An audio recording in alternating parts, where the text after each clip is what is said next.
Yeah, it's a team game. Listen, it's hard to win this league. We were ready to go, and we played really hard. I'm really proud of our effort. I didn't think we were particularly patient on the offensive end.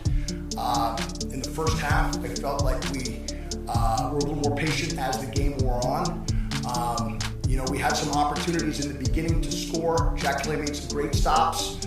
You got to credit him for that. What's up, guys? Welcome into Taking the Field with Stevie Mac, and on this episode, we're going to talk the Atlas and Cannons clinching the postseason this past weekend. In segment 2, we're going to get to a couple things quickly. I want to get to kind of a recap of the Redwoods this past weekend and kind of the chance that they missed this weekend as they had their 2 home games this past weekend. But again, I kind of want to touch very quickly on that. I don't necessarily want to beat a dead horse on that topic, but really what I want to get into with that segment in particular is this kind of NLL versus PLL thing, and really why that still exists and maybe what can be done to maybe move past that. And there was something that I saw on Twitter earlier today that I'll get to with that segment because I thought it was actually kind of funny, so we'll touch on that in segment 2. And then segment 3, we'll finish out talking some Athletes Unlimited week 3. I'll give you a kind of a week 3 breakdown as their third week of the season gets going here on Thursday. Also kind of recap a little bit of their week 2 from this past weekend, but mostly kind of a look ahead at week 3 with that. The audio that you heard, though, if you're listening anywhere you get your podcasts, the audio that you heard to open the show was Carolina Chaos head coach Andy Towers kind of giving his opening statement to his post-game press conference from over the weekend, kind of giving his assessment of their game against the Redwoods from Saturday. And it seemed like he felt pretty positively, at least in his opening statements, about their performance in that game. But I think at the end of the day, you were still kind of that team, you were that team that lost to the Redwoods when they've kind of been down this season. Obviously their record going into the weekend, and their score differential being what it was. And again, like I said, I'll talk about the Redwoods a little bit in segment 2 and kind of that missed opportunity, as I mentioned, but that was just the audio that you heard to open the show. And also make sure to follow me on YouTube here. Those of you watching this recording of the episode on YouTube Live, welcome in first of all, but you can follow me on YouTube and Twitter at Stevie Mac Media on both places. You can also follow the show Taking the Field with Stevie Mac on Apple, Spotify, Odyssey, Amazon Music, and a couple other places as well, basically anywhere you get your podcast. But to start out the show, to finally dive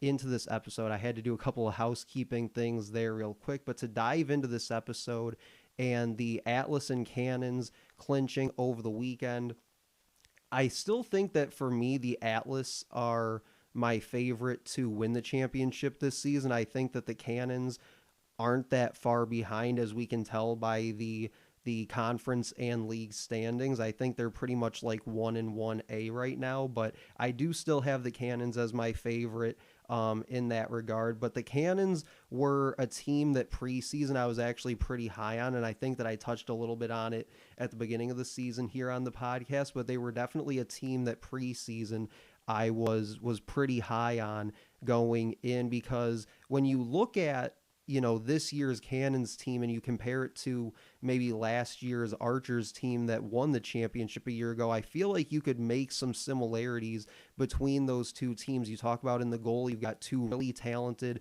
young goalies that are capable of winning you a lot of games, as they've done so far for their respective teams, and really could put you in a championship position as Dobson did a year ago, and as I think Kirst can do this year for the Cannons. Talk about last year, the veterans on defense that the Archers had. I think that the Cannons have that similar situation with some of the veterans like Epple that they have this year on their defense. And then both offenses are really solid. I know talking to Cannons beat writer Sarah Griffin a couple episodes ago mentioned that their shooting percentage isn't very good, or at least at the time it wasn't very good.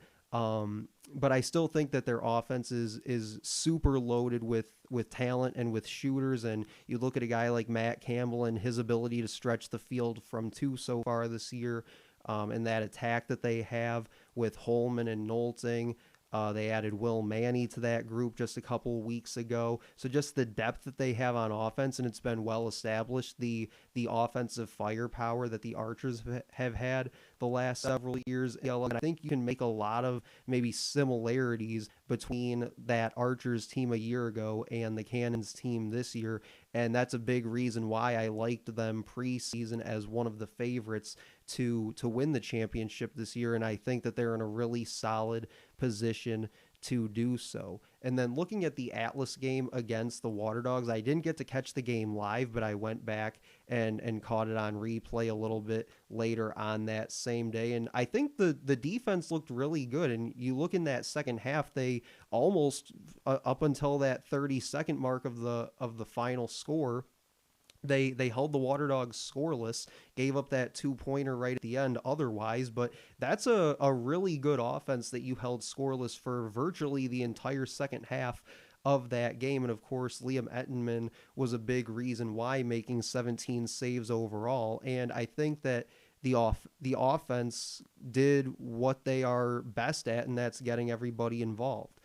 And I think that primarily, to me, there was two main reasons that the Water Dogs were able to stay in that game, even though they only lost by one. There was two main reasons that I think they were able to have a chance there at the end, and that's the 2 points that they had. They hit three, I believe it was, in that game against the Atlas, and also the job that Matt DeLuca did in replacing Dylan Ward. He as well, along with Ettenman on the other side, both made 17 saves in that game. So I think when you kind of couple those two things together, it allowed the Water Dogs to stay in a game that, again, they went virtually the entire second half without scoring. And I think there, the last few minutes of the game, the thing that I was most frustrated about with the Atlas in that performance was those last few minutes, those last few possessions they had, because it really felt like they just had opportunity after opportunity to get one more score and put the Water Dogs away.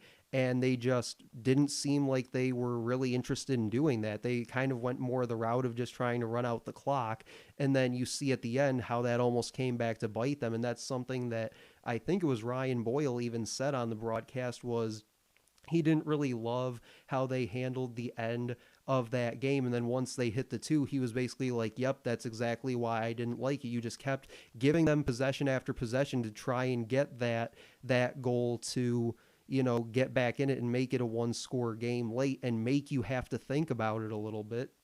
So I kind of agreed with him on that. I would have liked to have seen them, at least in one of those final few possessions, really try to go for it and not just run out the time, because worst case scenario, the exact thing that happens. They get a little bit of a run out on a cluster in the midfield, and Reese steps into a two and nails it. But again, I think that you can't just sit back and expect that you're going to win that game, because you look back to the game last season against the Water Dogs, they played it the exact same way, and the Water Dogs scored like 7 goals in about 5 minutes or whatever it was, and they ended up winning that game. So again, just wasn't really thrilled with their approach at the end of that game, but I'd still say that was a really solid performance by the Atlas overall.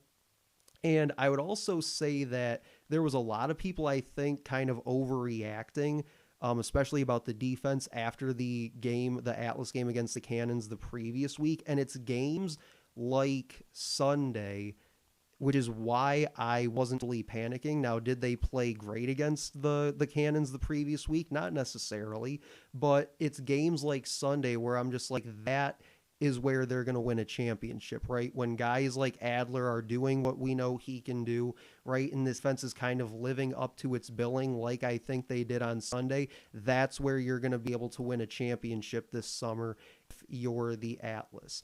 And then there was a couple of quotes that I saw from the recap article that the PLL put out about the Atlas Water Dogs game from the beat writers, and I wanted to kind of give them credit for these quotes that they had in that article. From the Atlas beat writer Lauren Marola, in that article, It says, quote, "We have to stop the two-pointers. That was our Achilles heel last week," Atlas coach and general manager Mike Pressler said at halftime of Sunday's game. New York allowed 3 two-pointers against the Boston Cannons in Fairfield. And yeah, again, like I said earlier this segment, I think that's one of the two biggest reasons why the Water Dogs had a chance there at the end in that game was A, Matt DeLuca making 17 saves in relief, and also the two-pointers that they were able to hit. They were, timely two-pointers, especially that one right there at the end. But you figure they had 11 points, and 6 of those were off of two-pointers. So again, 2 weeks in a row, the two-pointers really killed the Atlas. But I think overall, outside of those two things, they had a pretty good grasp on that game. And then from Water Dogs beat writer Wyatt Miller, a good friend of the show, Wyatt Miller had him on earlier this season on the show. It says, quote, "It was an ugly half lacrosse, and the Dogs, once again, didn't show up. Mattered. The lone bright spot was Matt DeLuca, who replaced Dylan Ward between the pipes after Ward went 0 for 5 on save opportunities in the first quarter. However, DeLuca's career day was all for naught, as the Dogs lost their 4th one-score game of the season. They also had 4 power play opportunities and didn't capitalize on any of them." So yeah, exactly. He really hits on kind of the two things, or at least the one with DeLuca that I talked was kind of the two keys for them even having a chance there at the end in that game. And he's absolutely right. They, obviously lost another 1-goal game. That's something that they haven't really been able to get over the hump this season. And be able to make that one more play to be able to flip some of these games in their favor. And I think he puts it pretty perfectly. They essentially wasted the relief effort of Matt DeLuca, who did everything in his power to keep them in that game as long as he could.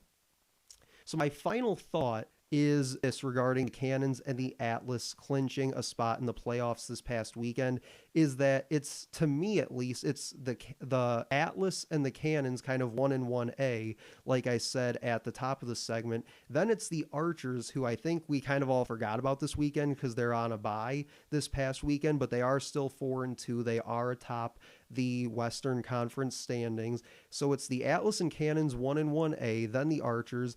Then it's kind of like 50 feet of nothing, I would say, and then it's everybody else, is kind of what it feels now in the PLL standings as it pertains to kind of championship aspirations. So coming up in segment 2 on Taking the Field with Stevie Mack, like I said, we're going to touch quickly at the top of the segment about the Redwoods again and sort of the opportunity missed this past weekend out in California. But then I want to get into this kind of NLL versus PLL thing and get your thoughts on that coming up next on Taking the Field with Stevie Mack.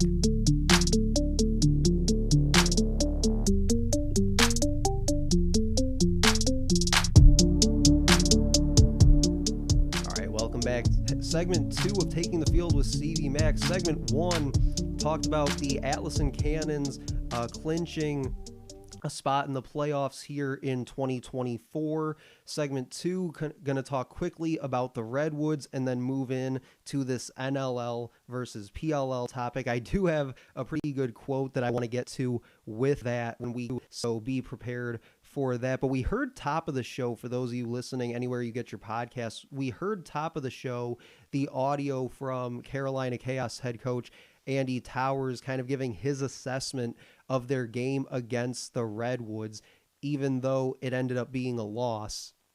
And the way I would look at it is, as much as I think the Redwoods blew an opportunity this weekend, because I said it last week on the podcast, I felt like they were going to go 1 and 1 this weekend, which would move there to 2 and 5. They did do that, but I said, hey, stranger things have happened. If they can somehow do this where they win both games, now all of a sudden you're sitting at 3 and 4.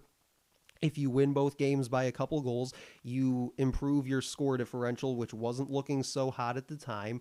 And now all of a sudden your season kind of does a 180, and we're talking a whole different scenario. But they didn't do that. Obviously, they go 1 and 1. They're 2 and 5 on the year. I believe their score differential actually got worse because of the loss to the Whip Snakes in that game. So again, kind of an opportunity missed for them. But I feel like at the same time, it was kind of an opportunity missed for the Chaos as well, because the way I see it, if you win that game on Saturday, I would venture to guess that the Redwoods weren't going to come out on Sunday and beat the Whipsnakes. Obviously, we know that they didn't. But if you're the Chaos, you had an opportunity to go win that game and essentially end the Redwoods season right there and essentially send them to an early rebuild, which as I saw on the podcast last week, a couple of people commented on that on last week's episode and basically said they would be all for that they would be in favor of the Redwoods kind of scrapping it this season and kind of getting a early head start on the rebuild this off season. So essentially, if you're the Redwoods, you had a chance to kind of flip your season this weekend, didn't do it. If you're the Chaos, you had a chance to end the Redwoods season, essentially, didn't do that either. So the Whipsnakes came in on Sunday and basically handled the job for you. And I just wanted to get that out. I just wanted to hit on that very quickly. What I want to do with the segment, though, is talk about this NLL versus PLL thing because it's popped up on multiple occasions over the last couple of years, especially. I saw it pop up again this weekend, and I really want to know, why is this still a thing, and how do we change that? Because I feel like it's kind of just become this weird rivalry on social media between the NLL and PLL fans. And I think for me personally, kind of from a local perspective here in Michigan, it kind of feels like the rivalry between fan bases with, Michigan State or Michigan, Ohio State, and how toxic that those rivalries have gotten on social media the last couple of years. So for me, it kind of compares to something like that.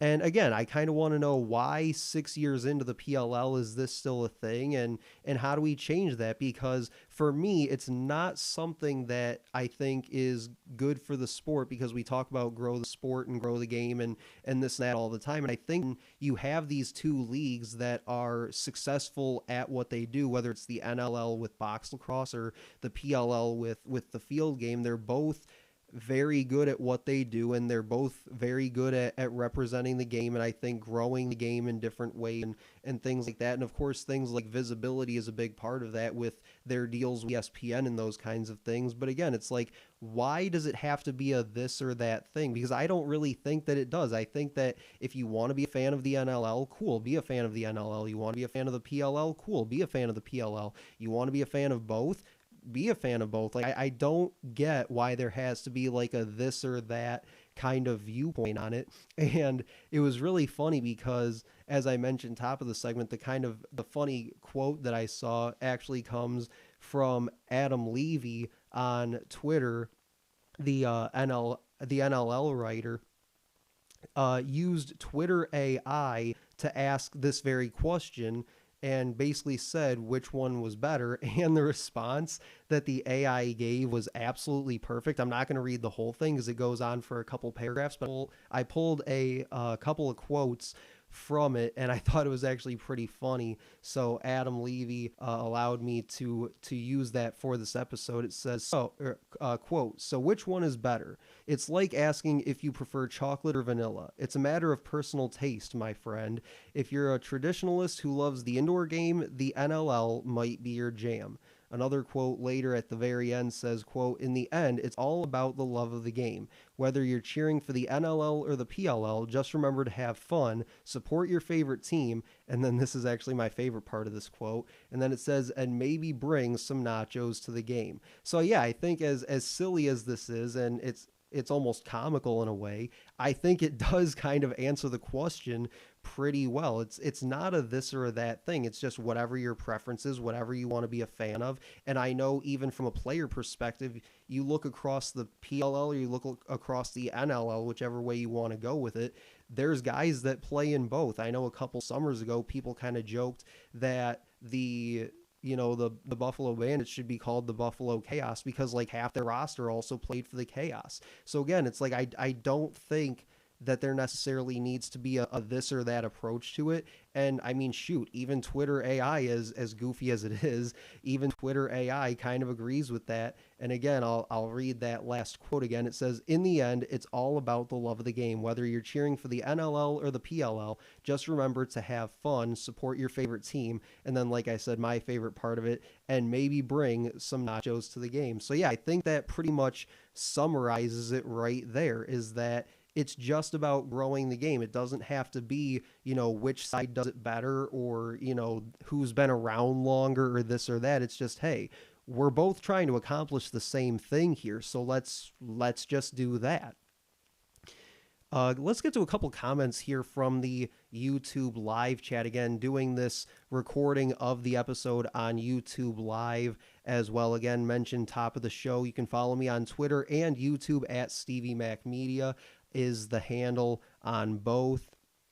Michael Ramirez, going back to segment 1, talking the Atlas and Cannons, says both teams, Atlas and Cannons, have balance on both sides of the field. Advantage Atlas at face-off. Pretty well said. I mean, they're absolutely deep up and down the field. Atlas, I mentioned last week in that episode, in kind of saying how I wasn't concerned about the Atlas after that loss to the Cannons. I mean, facts are facts. They had 10 guys in the All-Star game a couple weeks ago. So yeah, they're definitely two teams that are stacked up and down their lineups. And then yeah, you do have to give the advantage to Atlas at the face-off with Trevor Baptiste as always. From Global SEM, he's don't get it personally, in reference to segment 2 here, talking NLL versus PLL, says, "I don't get it personally. Started watching pro lacrosse a couple of years ago after playing mainly field with some box experience. There's no need for a rivalry because they're both great." Yeah, and that's the exact point of this segment, I think, is I would 100% agree with that. There is absolutely no need for a kind of this or that kind of debate. And I do agree that while the NLL has been around longer, the PLL has done, and I don't think you can deny it, the PLL has done a lot of good since they've been around as well, just in the last 5.5, 6 years or so. So yeah, I do agree. It doesn't have to be a this or that kind of scenario. A couple more from Michael, says maybe more promotions during each other's seasons. See some NLL commercials during PLL title game and vice versa. Yeah, I do think that would definitely help. It does seem, although it seemed like more recently the NLL's been better about it on social media, but it seems like that sort of cross promotion has been a little bit taboo between the two leagues. Although, like I said, this weekend the NLL did do a little bit with that, especially promoting Jeff Teat after he got the single season PLL points record and things like that. So there was some posting on their side. So I do think having it not be so taboo, kind of that cross promotion, I think would go a long way with that. And then he also says there's enough room for everyone to grow. Dinners all grow together. Yeah, and again, like I said, I think that the main objective when you talk about grow the game is that it's inclusive, right? You're trying to accomplish the same goal at the end of the day. So just focusing on ways like how he suggests with kind of that cross promotion idea, finding ways to do things like that, I think is going to go a long way, because if the two leagues kind of treat it as a us versus them or a this versus that kind of thing, then I think the fans have been and will treat it that way as well. Final segment of the show coming up, segment 3 here of Taking the Field with Stevie Mac. We'll talk some Athletes Unlimited Pro Lacrosse on the other side.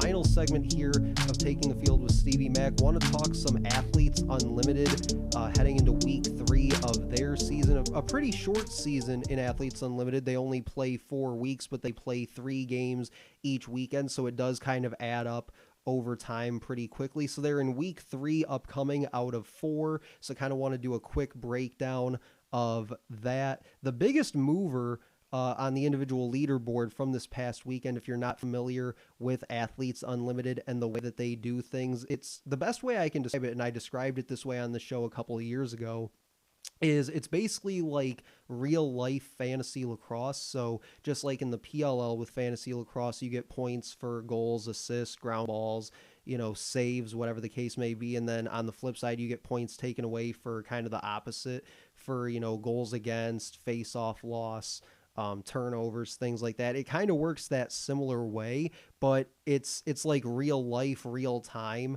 fantasy lacrosse. So the biggest mover in the individual leaderboard was Sam Geyersbach, who moved up 25 spots on that individual leader. Had goals and 1 assist over the weekend, and she'll play on Allie Kennedy's team this weekend. They also have 4 captains each week in Athletes Unlimited Lacrosse. Again, if you're unfamiliar with the format, and week to week the captains can change, although historically 2 of the 4 more often than not have been Sam Apuzzo and Taylor Moreno. Same case this week. There'll be 2 of the 4 captains again, and we'll break down each of the 4 rosters here in just a second. But again, biggest mover of the weekend last week was Sam Geyersbach, moved up 25 spots, I believe into the 20th spot overall.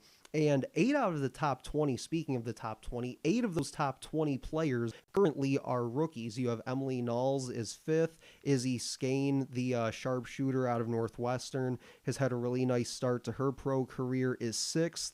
Cassidy Weeks is 10th. Ellie Macera, another player that's started her pro career really well so far. Ellie Macera is 12th. Kendall Halpern is 13th. Madison Ahern out of Notre Dame is 14th.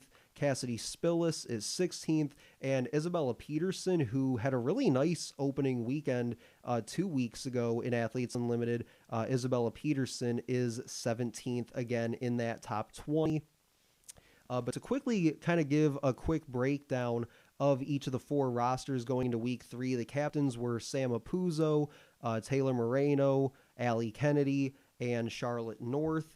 On Team Apuzzo, she gets the tops this week in Athletes Unlimited, that number 1 spot in the rankings. She beat Taylor Moreno for the 2nd time already this season. And her team features Dempsey Arsenault, which really is no surprise. It seems like on an almost weekly basis she ends up with, and I said this last week as well, she either ends up with one of or both Dempsey Arsenault and Kenzie Kent. So this week she gets Dempsey Arsenault back on her squad. She picks up Cassidy Weeks, who had 3 goals, 2 assists, 7 ground balls, and 3 caused turnovers in week. This is her 2nd consecutive week on Apuzzo's team. She also has Maggie Hall, another really good rookie this year, who sits just outside that top 20 overall at number 21, had 5 goals, 3 assists last weekend. Madison Ahern, who we talked about just a moment ago, one of those other top rookies so far this season, had 4 goals and 3 assists last weekend for Apuzzo's team, and actually had a hat trick on Sunday in their win. And then Team Apuzzo's goalie, again, is going to be Katie Glynn. On Team Moreno, that's Taylor Moreno, the goalie. Another solid roster put together by Taylor Moreno. She has Marie McCool, who was actually one of the Week 2 captains last week. Isabella Peterson, who had 8 goals and 3 assists back in Week 2. Kendall Halpern, who again is number 13 overall on the individual leaderboard, one of those really good rookies this summer. 2nd straight week for her on Team Moreno, had 7 ground balls and 6 caused turnovers last week. And then also had Maddie Burns on defense, the 35th overall player on the individual leaderboard, is also another really solid rookie on the defensive end, was the Big Ten Defender of the Year, and this is her 2nd straight week on Moreno's squad. Then you look at Allie Kennedy, not someone that, especially this season, has really been a captain, it seems like, all too often. But again, that is the case with kind of how things work with Athletes Unlimited.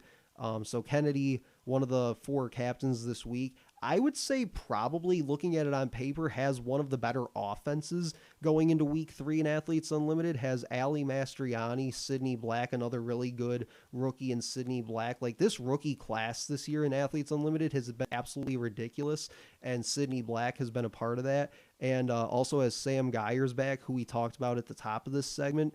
her goalie, her main goalie at least, is going to be Britt Reed, who is another one of those players that on more than one occasion is a team captain herself.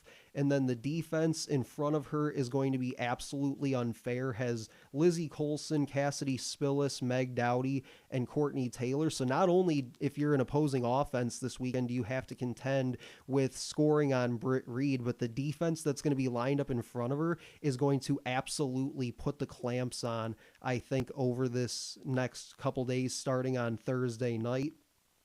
And then the final team for week 3 is Charlotte North's team. The offense is going to feature, obviously, Charlotte. She also adds Ellie Massera and Kenzie Kent on that offense. Really have enjoyed watching Ellie Massera so far this summer. And then Livy Rosenzweig, who also made a big move up the leaderboard this weekend, moved up 20 spots over this past weekend, will take most of the draws for this team. She had 29 total in week 2 across their 3 games that they played over the weekend. So I think that's going to be a big piece to this offense for Charlotte North's team, is having somebody like Rosenzweig that can win you a lot of draws and just keep getting the ball to that offense. You kind of maybe draw a comparison to somebody like Trevor Baptiste in the PLL with the Atlas, his ability to essentially play make it, take it. I think that's maybe what Rosenzweig brings to this team with Charlotte North's team. And then on defense, they have Sydney Scales and Kayla Wood as 2 of kind of their features on defense, with Kaylee Waters as their primary goalie. So that'll do it for this episode of Taking the Field with Stevie Mac, also streaming on YouTube Live. Again, Stevie Mac Media is my handle on both YouTube and Twitter. Make sure to follow on both of those, and you can also find the show anywhere you get your podcasts, including Apple, Spotify, Odyssey, Amazon Music, iHeartRadio, and more. Make sure to like, comment, and share on this episode on any of those channels, and I will talk to you guys later.